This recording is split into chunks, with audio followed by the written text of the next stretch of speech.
최근 교육계에도 이 성품 교육이 굉장히 유행이 되고 있습니다.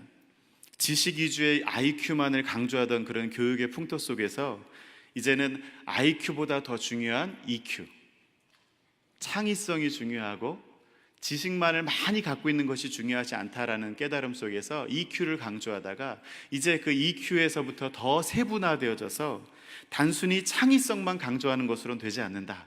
이제는 창의성을 갖도록 하는, 그 창의성을 풍성하게 하는 그 요인들이 무엇인지 그 요소에 대해서 고민하기 시작해서 다중지능 이론이라는 것도 개발되어지고 있고, 또 오늘 우리가 잘 알고 있는 이 성품이라는 주제에 대해서 많이들 관심을 기울이고 있습니다. 이 성품 교육을 하는 한 전문가의 이론을 제가 한번 살펴보니까 이 성품이라고 하는 것은 크게 두 가지 영역으로 구분을 짓고 있었습니다. 하나는 공감 인지 능력이라는 것입니다. 그리고 또 하나는 분별력입니다.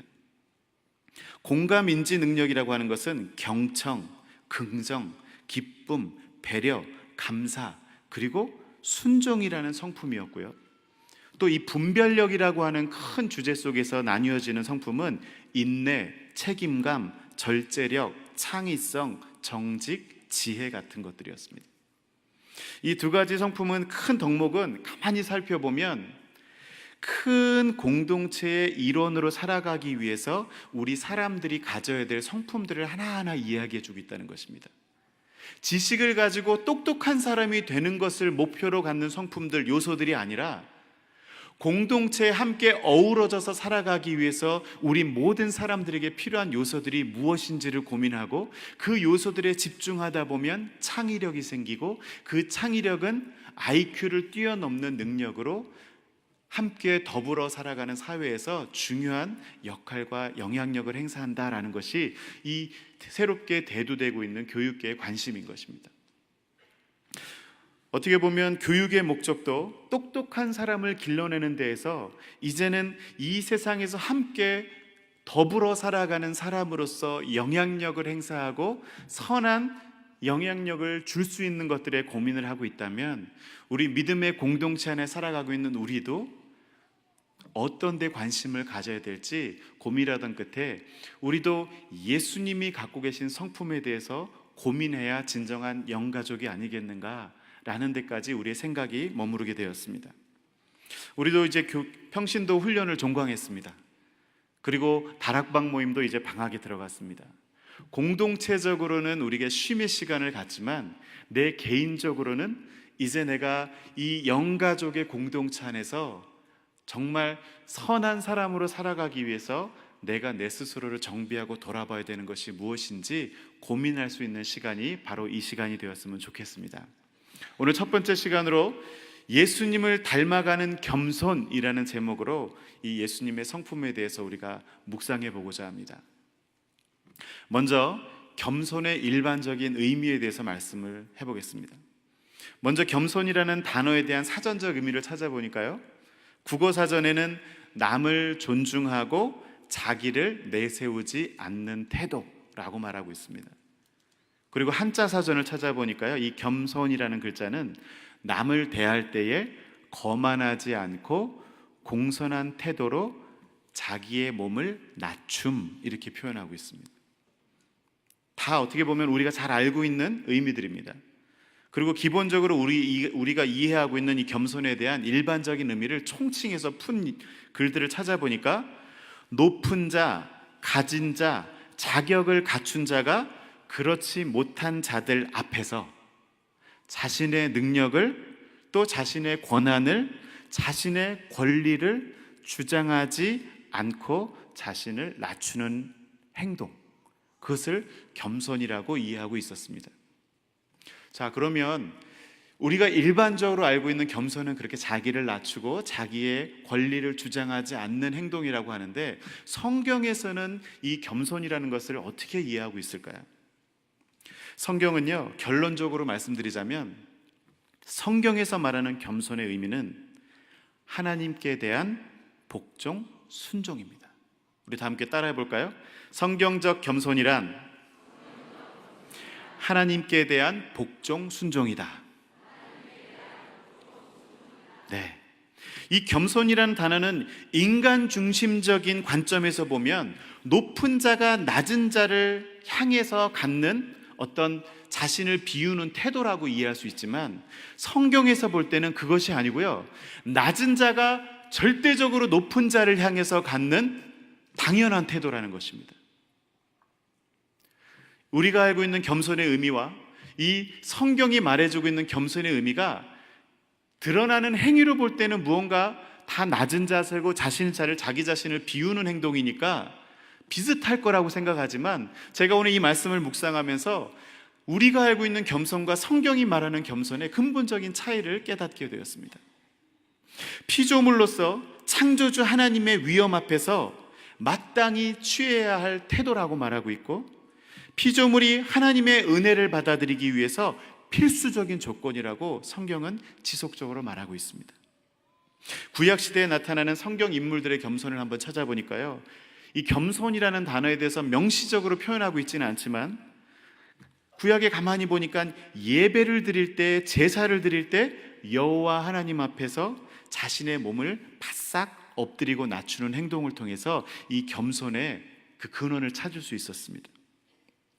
아브라함은 하나님과 친구처럼 대화를 나누기도 했던 대단한 믿음의 조상입니다. 그러나 그가 소돔성의 멸망을 놓고 소돔성을 구원해 달라고 하나님께 기도할 때에는 자신을 티끌이나 재와 같다라고 자신을 아무것도 아닌 존재로 바짝 낮춘 것을 우리는 성경을 통해 알 수 있습니다. 야곱도 그렇습니다. 오랜 역경의 세월을 통해서 이 겸손을 체득한 이후에는 기근으로 인해서 자신의 식솔들과 함께 애굽 땅에 갔을 때에 그 바로왕 앞에서 족장으로서의 권한도 있고 그동안 자기의 살아온 그 삶 속에서 대단한 힘과 권력을 누렸지만, 그 바로왕 앞에서 자신을 부족하고 연약한 존재로 납작 엎드리는 모습을 우리는 볼 수 있습니다. 모세도 애굽 왕궁에 살 때는 이스라엘 백성의 구원자가 되는 것처럼 혈기왕성하게, 심지어 그 애굽 사람을 쳐 죽이기까지 했던 사람이지만 40년간 광야에서 다듬어진 이후에는 그는 하나님을 의지하는 법을 배운 겸손한 사람이 되었습니다. 자신은 입이 우둔하다 하였습니다. 자신은 이스라엘 백성들의 구원자가 아니라고 하였습니다. 자신은 지도자가 될 자격도 없는 사람임을 깨닫고 자신을 낮추었습니다. 중요한 사실은 이 모든 것이 믿음의 조상들이 무언가를 많이 가지고 누리면서 생긴 그런 여유 때문에 그런 체득되어진 미덕이 아니라는 것입니다. 철저하게 창조주 하나님의 위엄과 이 권위 앞에서 납작 엎드려서 자기 자신이 얼마나 보잘것없고 연약한 사람인지를 자각하는 데서부터 이 겸손이 시작되었다는 것입니다. 자기 자신이 인생의 여정에서 많은 것을 누리고 은혜를 받았지만 그것이 자신의 능력으로부터가 아니라 창조주 하나님으로부터 주어진 것임을 자각하고 그분 앞에 겸손하게 자신을 낮추는 것이, 이게 바로 진정한 겸손이었다는 것입니다. 그래서 하나님의 부르심 앞에는 언제나 납작 엎드리고 순종할 수밖에 없는 것이 믿음의 조상들이, 믿음의 사람들이 우리에게 보여주는 한결같은 모습이라는 것입니다. 간단히 말해서 기질과 성격이 착해가지고 겸손한 게 아니라는 것입니다. 하나님이 얼마나 위대한 분인지 잊어버리지 않았다면 자동으로 알아서 눈치껏 그분 앞에 엎드려야 되는 것이 겸손이라는 것입니다. 배어나온 어떤 그런 훌륭한 미덕이라기보단 이 겸손은 한마디로 말해서 자기 자신을 아는 것이고 하나님 무서운 줄 아는 것입니다. 그렇다면 우리 성경에서 오늘 말씀해 주시는 예수님의 겸손에 대해서 이제 생각해 보고자 합니다. 오늘 본문 말씀으로 돌아가서 사도 바울이 감옥에서 옥고를 치르면서 빌립보 교회 성도들에게 쓴 편지가 오늘 여러분들이 읽으신 이 본문의 말씀입니다. 편지의 내용을 미루어 짐작하건대 바울이 이 편지를 쓰기 전에 빌립보 교회에 일어나고 있는 수많은 갈등과 문제들에 대해서 아마 소식을 전해 들은 것 같아요. 그리고 빌립보 교회 안의 성도들의 그 문제에 대해서 해답을 주기라도 하듯 써내려간 것이 오늘 이 편지 글입니다. 그런데 그 문제를 안고 있는 빌립보 교회 성도들에게 믿음 안에서 진정한 사귐과 하나됨이 있고 그 문제를 해결해 나갈 수 있는 그 비법을 알려주기 위해서 이 사도 바울이 택한 방법이 무엇입니까? 예수 그리스도의 이 모범을 상기시켜 주는 것이었습니다. 사도 바울은 빌립보 교회 성도들에게 예수님의 모습을 떠올리게 하면서 지금 이 편지를 써내려가고 있는 것입니다.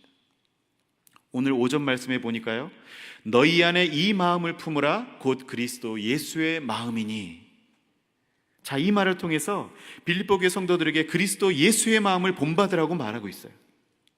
영어 성경 번역본에 보면요, 이 말을 어떻게 풀고 있냐면 서로에 대한 너희의 태도가 그리스도 예수 안에 있는 너희의 삶으로부터 우러나게 좀 해라 라고 표현하고 있습니다.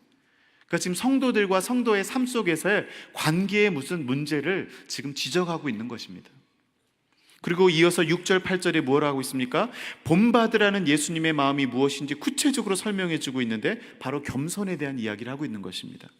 그는 근본 하나님의 본체시나 하나님과 동등됨을 취할 것으로 여기지 않으시고 오히려 자기를 비워 종의 형체를 가지사 사람과 같이 되셨고 사람의 모양으로 나타나사 자기를 낮추시고 죽기까지 복종하셨으니 곧 십자가에 죽으심이라.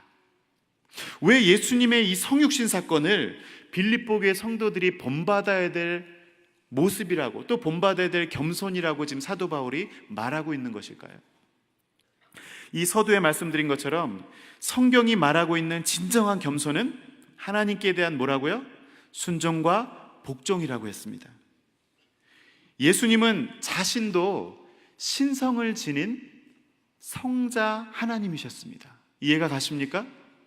예수님은 본인도 신성을 갖고 있는 성자 하나님이셨음에도 불구하고 성부 하나님과 동등됨을 취할 것을 여기지 않고 또 예수님 자기 자신을 아무것도 아닌 것으로 비우는 행동을 하셨다는 것입니다. 이것은 자신의 신성을 포기했다는 의미가 아닙니다. 예수님의 신성은 포기되어질 수 있는 것도 아니고 없어져 버릴 수 있는 것도 아닙니다. 그럼에도 불구하고 자신에게 이미 있는 것들을 드러내지 않고 어떻게 해요? 하나님, 성부 하나님의 그 명령과 그 뜻 앞에 자신을 굴복시키고 복종시키는 모습을 예수님께서 보여주셨다는 것입니다. 우리가 예수님의 이 성육신 사건을요, 그 귀하신 분이 인간의 몸을 입고 오시다니 아유 몸둘 바를 모르겠다라고 말하면서 예수님의 낮아지심에 우리가 많이 초점을 맞추다 보니까 높으신 분이 낮은 세상에 온 것을 우리가 강조하다 보니까 있는 자가 없는 자 앞에서 낮아지는 사건을 겸손이라 이야기가 쉬운데 뒤집어서 곰곰이 이 예수님의 성육신 사건을 보면 낮아질 필요 없는 그분이 허물도 없고 불의함도 없고 죄도 없는 그분이 누구 때문에? 우리 때문이 아니고요. 그보다 더 먼저 누구 때문에? 성부 하나님 때문에 그분의 뜻 앞에 순종하며 낮아지셨다는 것입니다. 겸손은 있는 자가 없는 자에게 부리는 관용 정도가 아니라 겸손은 아무것도 아닌 자가 위대하신 하나님 앞에서 자신을 깨닫고 납작 엎드리는 순종에서부터 시작되는 것이라고 성경은 말하고 있다는 것입니다.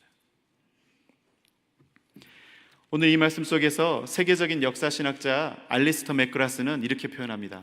예수 그리스도의 겸손은 바로 자신을 낮추시는 것이라 말하고 또 그것은 성육신 사건과 십자가에 죽으시는 사건으로 증명될 수 있다라고 말하고 있습니다. 즉 성경이 우리에게 보여주는 예수님의 겸손의 의미는 신성을 지닌 성자 하나님, 즉 예수님조차도 성부 하나님의 위엄과 권위 그리고 그 준엄한 구원 사역의 명령 앞에서 순종하시고 죽기까지 복종하셔서 성육신 사건과 그 십자가의 사건을 묵묵히 감당하신 것이다 라는 것입니다. 하물며 우리는 어떻습니까? 예수님처럼 우리는 신성도 없습니다. 그리고 의롭지도 않습니다. 그리고 완벽하지도 않습니다. 그냥 그 정도에서 끝나면 참 좋겠는데 사실 더 곰곰이 우리의 모습을 돌아보면 설상가상으로 우리가 가진 것이라곤 본질상 진노의 자녀다운 불의함, 그리고 허물 뿐입니다. 그런데 우리가 하나님의 주권과 하나님의 명령 앞에서 납작 엎드러지지 못할 이유가 무엇이 있겠습니까? 오늘 이 말씀만 놓고 본다면, 우리가 이 세상을 살아가면서 교만하게 군다면 우리는 하나님 무서운 줄 모르고 살아가는 것입니다.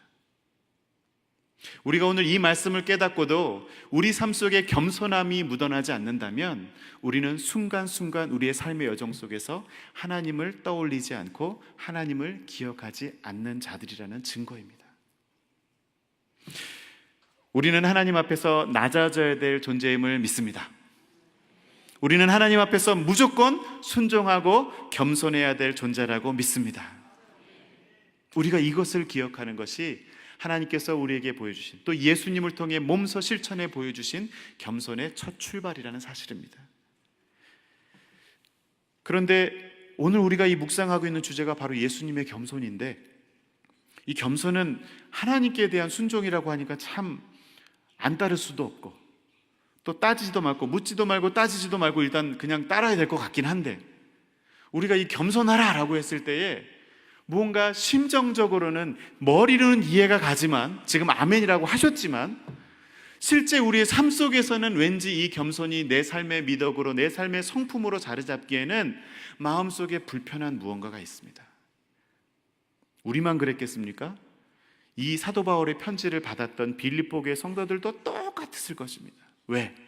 지금 이 편지를 왜 쓰고 있는 거예요? 빌립보 교회 성도들이 너무너무 믿음 안에서 훌륭했기 때문에 이 편지를 쓰는 것입니까? 그 초대 교회에, 빌립보 교회에 문제가 있었고 누군가 사도 바울에게 고자질을 했습니다. 선생님, 교회에 무슨 집사가 이랬고요, 저 집사가 저랬고, 장로가 그 문제를 일으켜가지고 교회가 난리가 났고, 무언가 교회 안에 잡음이 일고 갈등이 생겼다라는 사실을 사도 바울에게 전했기 때문에 이 사도 바울은 이 빌립보 교회 성도들에게 오늘 이 글을 쓰고 있는 것이 아니겠습니까? 그러니 너희 안에 이 마음을 품으라, 곧 예수 그리스도의 마음이니, 예수님은 죄도 없으신데, 그리고 신성까지 있는 완벽한 하나님이심에도 불구하고 성부 하나님의 말씀에 복종하셨다. 그러니 너희도 복종해. 딱 이 말에는 다들 할 말이 없는 것입니다. 예수님도 복종했다는데 내가 뭐라고 불순종할까? 내가 무엇라고 하나님께 반항을 할까? 근데 마음속에 불편함이 있는 것을 사도 바울이 잘 알고 어떻게 해요? 이 빌립보 교회 성도들을 위로하고 격려할 수 있는 말을 그 뒤에 이어간다는 것입니다. 그게 무엇입니까? 이 겸손의 결과, 순종의 결과가 어떠한 것인지를 알려주신다는 것입니다. 겸손은 하나님께 대한 순종이지만 심정적으로 왠지 따르기 부담스럽고 끌리지 않는 이 저항감에 대해서 사도 바울은 9절 11절에 이렇게 말합니다.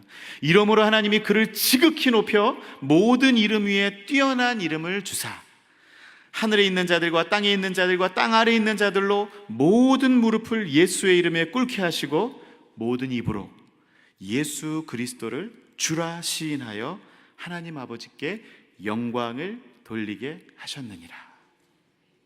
예수님께서 자신을 낮추시고 비우신 이 희생의 결과로, 이 순종의 결과로 모든 이름 위에 뛰어난 이름을 하나님께로부터 받았습니다. 이것은 예수님께서 마땅히 얻으셔야 될 칭호였지만 더 중요한 사실은요, 하나님 아버지께서 예수님의 그 순종의 결과로 그를 더 적극적으로 높이셨다는 것입니다.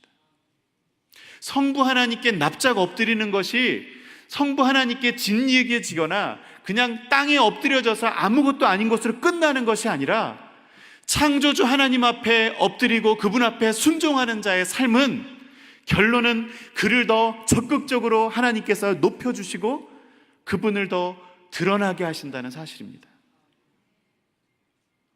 죽기까지 순종함으로 겸손함을 지키자 성부 하나님이 모든 무릎을 예수의 이름 앞에 꿇게 하셨다는 것입니다. 이 본문에서 제일 중요한 것은 우주의 모든 피조물들이 예수님의 그 창조 질서 안에서 예수님을 주님으로 인정하게 되었다는 것이고, 하나님의 천군 천사도 그를 그리스도로, 또 교회가 그를 그리스도로 받들게 되었다는 것입니다. 그리스도의 낮아짐을 통한 겸손의 결과는 높아짐입니다. 빌립보 교회 성도들에게, 또 오늘 이 말씀을 듣고 있는 저와 여러분에게 하나님께서 주시는 말씀은 겸손은 낮아져서 찌그러져서 끝나는 것 그것이 아니고, 창조주 하나님의 그 창조 질서 앞에, 그분의 위엄 앞에 낮아지고 엎드러질 줄 아는 자는 끝내는 하나님께서 그들을 붙드신다는 것입니다.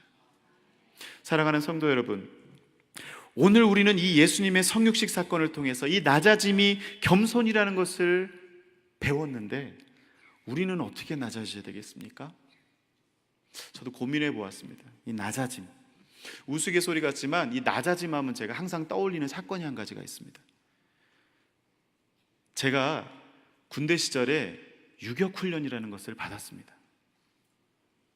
군대에서 축구한 얘기하는 게 아니고 군대에서 훈련한 얘기를 하는데, 군대에서 유격훈련이라는 것을 제가 일병 시절에 그렇게 높은 계급을 갖지 않았을 때 받았던 기억이 납니다. 그런데 이 유격훈련을 받을 때에 제가 이 젊었지만 그때도 짧은 인생을 통해서 통틀어서 한 번도 경험해 보지 못한 신세계를 경험했습니다. 무슨 경험일까요?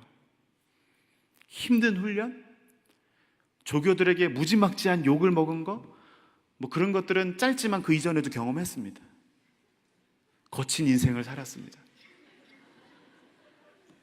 타인으로부터 받은 어떤 경험이 아니고요, 유격훈련 하다 보면 가끔씩 얼차려라는 걸 받습니다.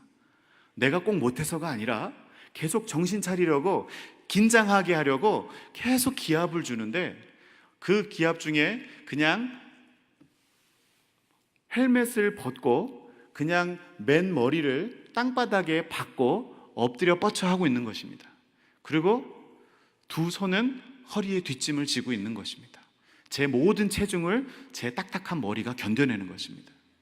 그런데 이 얼차를 하고 있는 동안, 그 이전에 해보지 않았고 군대 가서 처음 해본 이 벌칙을 받으면서, 기합을 받으면서 처음에는 멘붕이 돼서 아무 생각이 없었습니다. 이 머리로부터 전해오는 찌릿찌릿한 이 통증을 견뎌내는 것이 너무너무 힘들었고, 그리고 내가 중심을 잃으면 어떡할까라고 너무너무 힘들었는데, 사람이 정말 위대한 것은 시간이 얼마 지나지 않아 머리에 마취가 자동적으로 되면서 더 이상의 통증이 느껴지지 않는 것입니다. 너무너무 아파서 두 눈을 찔끔 감고 견디고 있었는데, 주변에 아무 소리가 들리지 않고 아무것도 보이지 않는 순간이 조금 지나니까, 그 순간을 제가 적응하고 눈이 띄어지고 그 다음에 주변에 소리가 들리기 시작하는 것입니다. 그런데 그 소리가 조교의 소리나 다른 사람들이 벌받아서 끙끙대고 있는 그런 소리가 아니고, 제가 분명히 살면서 들었어야 되는데 듣지 못했던 소리들이 들리는 것입니다. 바람 소리, 그리고 사람들의 발이 엎드려 뻗쳐 하고 있잖아요. 중심을 잃지 않고 푸석푸석 발을 계속 움직이면서 중심 잡으려고 하는 그 흙을 짓이기는 소리. 그리고 제 띄어진 두 눈에서는 뭘 받겠습니까? 눈이 지금 거꾸로 있잖아요. 지금 그러니까 거꾸로 세상을 보는데, 눈이 거의 땅속에 처박혀 있기 때문에 많이 볼 게 없습니다. 사람이 보이는 게 아니고, 눈을 뜬 순간 흑알갱이가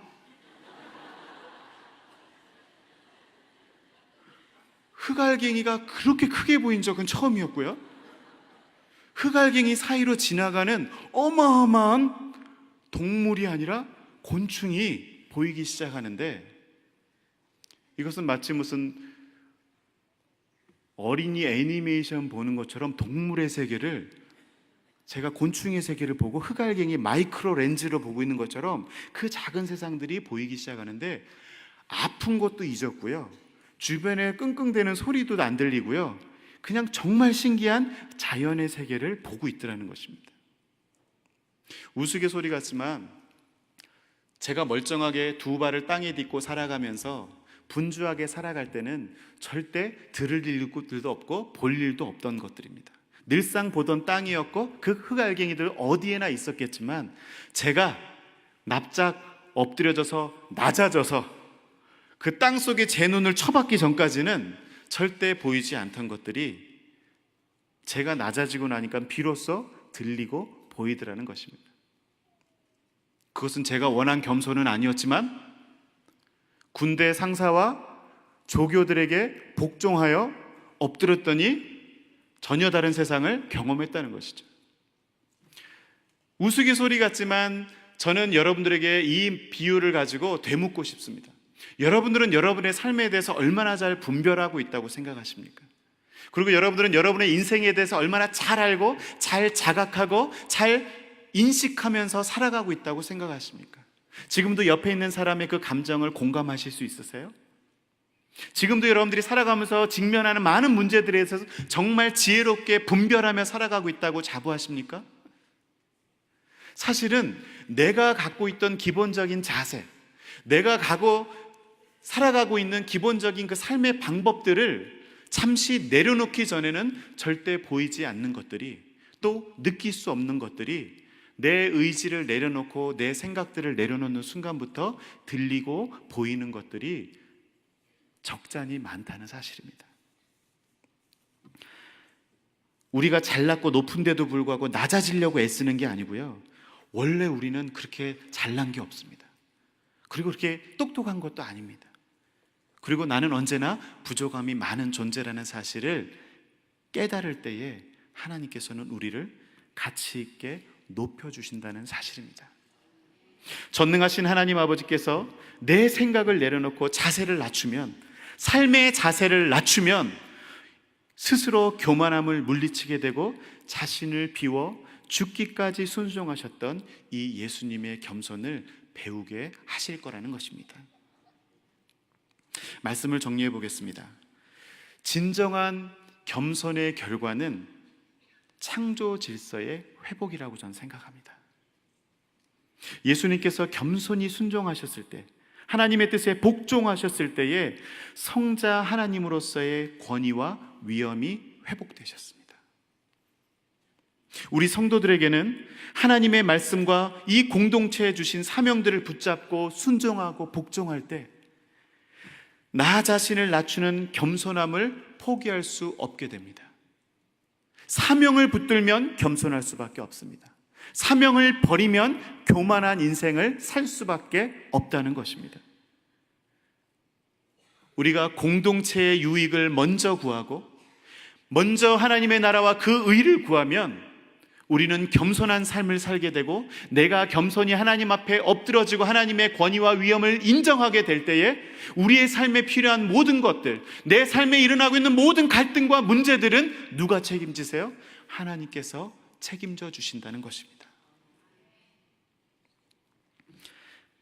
하나님께 순종할 때에, 하나님께 복종하여 겸손함을 우리가 지키게 될 때에 공동체의 문제뿐만 아니라 우리 모든 개인의 삶의 문제와 헝클어진 인생의 질서가 회복을 경험하게 된다는 것입니다. 제가 서두에 성품 교육에 대해서 언급을 했습니다.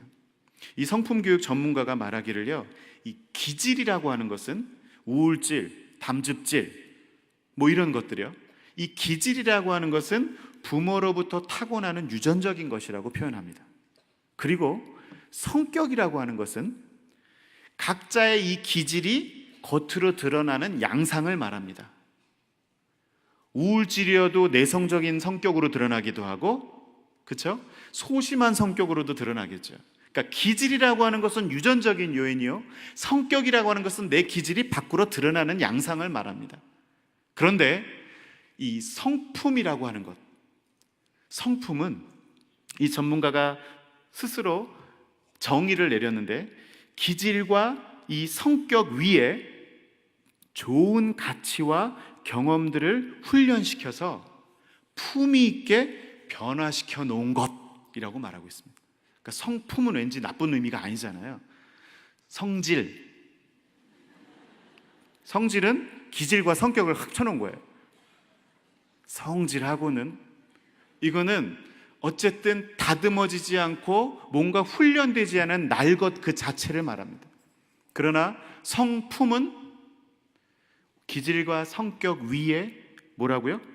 좋은 가치와 경험들을 훈련시켜 품위 있게 변화시켜 놓은 것. 저는 이 말에 우리 오늘 이 예수님의 겸손을 한번 대입시켜 보았습니다. 겸손이란 우리의 못난 기질과 그리고 부족한 성격 위에 좋은 영적인 가치와 신앙 공동체 안에 훈련을 통해서 정말 주님이 원하시는 품이 있는 성품으로 변화시켜 놓은 것이 겸손이라는 것입니다. 우리도 타고난 기질이나 성격은 모두 완벽하지 않습니다. 또 우리의 부족한 모습에도 불구하고 우리를 인내하시며 또 기다리시며 사랑하시는 하나님 아버지의 그 사랑으로 인해서 끝까지 영적으로 깨어 인도함을 받다 보면 예수님의 성품을 본받게 될 줄 믿습니다. 영국의 종교개혁자 존 웨슬리의 경건생활 점검 목록에 보면 겸손에 대한 이 질문이 있는데요, 그 중에 몇 가지만 소개해드리면서 오늘 말씀을 맺고자 합니다. 첫 번째, 나의 모든 생각과 말과 행동을 할 때 나는 아무것도 아니며 아무것도 가진 것이 없고 아무것도 할 수 없다는 이 기본적인 원칙에 일치시키려고 노력했는가? 스스로에게 묻는 것입니다. 두 번째, 하나님이 나를 통해서 베푸신 선행을 조금이라도 나의 공로로 돌리려 한 적이 있는가? 세 번째, 나는 하나님의 칭찬을 갈망하는가? 네 번째, 사람들 앞에서 나 자신이나 다른 사람을 칭찬하였는가? 다섯 번째, 온유함으로 일을 하고 즐거운 마음으로 나의 임무를 감당할 때에 다른 사람의 조소를 받은 적이 있는가? 여섯 번째, 다른 사람에게 비난을 받았을 때 첫째로 나 자신이 실망하지 않도록, 둘째로 그 사람을 원망하지 않도록, 셋째로 그것을 통해 나의 교만함이 치유될 수 있도록 하나님께 기도했는가? 종교개혁자가 본인의 경건 생활을 돌아보며 이 겸손이라는 항목을 놓고 매주 화요일마다 겸손의 주제로 이렇게 스스로에게 질문을 했다고 합니다. 요일마다 성품을 달리하면서 질문을 던진 거예요. 말씀을 맺습니다. 지난주일 담임 목사님께서 설교를 통해서 성도들에게 겸손이란 무엇이다 라고 말했는데 기억나세요? 성도들에게 겸손이란 죽는 날까지 주님의 은혜를 구하는 것이다 라고 말씀해 주셨습니다. 맞습니다. 죽는 날까지 교만한 내 자아를 누르고 끊임없는 영적 훈련을 통해서 하나님 앞에서 순종의 자세를 지켜내는 것이 바로 겸손이라는 예수님의 성품을 닮아갈 수 있는 비결이 될 것입니다. 기도하겠습니다. 하나님 아버지, 부족한 것이 없고 죄가 없으신 예수님께서도 아바 아버지의 창조주 되심과 영적 주권을 인정하셔서 자신을 비우시고 낮추시기를 하나님이신 성자 예수님이 인간의 몸을 입기까지 낮추셨고 아버지의 뜻에 순종하시기를 십자가 위에서 죽기까지 순종하셨던 것을 기억합니다. 우리가 아무리 잘나고 똑똑하여도 하나님 앞에 자랑할 것이 없는 존재임을 기억하게 하여 주시고 우리의 인생 여정에서 순간순간마다 성령의 세미한 음성에 귀 기울이며 순종의 열매를 맺어 겸손함의 성품을 지니는 우리 모두가 되게 하여 주시옵소서. 우리의 겸손의 본이 되시는 예수님의 이름으로 기도드렸습니다.